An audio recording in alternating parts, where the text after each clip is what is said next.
Hello friends, கொஞ்சம் kitchen tips பார்க்கலாமா? கோதுமை மாவுக்கான சில டிப்ஸு. இப்போ கோதுமை மாவு சலிக்கிறதே நம்ம என்னதான் கீழே நியூஸ் பேப்பர் விரிச்சுட்டாலும் ஆனால் நல்ல பக்கமும் செதறதான் செதறது, மாவு மாவாக வெள்ளை வெள்ளையாகிடும்.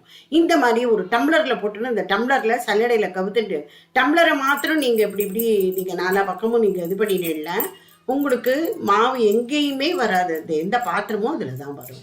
ரொம்ப எல்லா இடமும் நீட்டாகவும் இருக்கும்.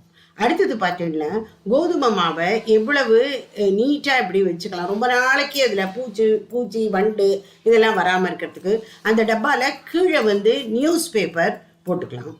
அதனால ஒரு இதெல்லாம் ஆகாது, பூச்சிலாம் வராது. ஒரு லேயர் ஆட்டா போட்டுன்னுட்டு அதில் முதல்ல சுற்றி வர பே லீவ்ஸ், அதை பிரிஞ்சியில் சொல்கிறோம்ல, அது வச்சா உங்களுக்கு வண்டு வரவே வராது.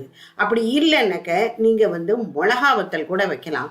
ஒரு 4-5 தான் இந்த மாதிரி ஆழமாக உள்பக்கமாக அப்படி பதிச்சு வச்சுட்டேன்னா வண்டு வரவே வராது.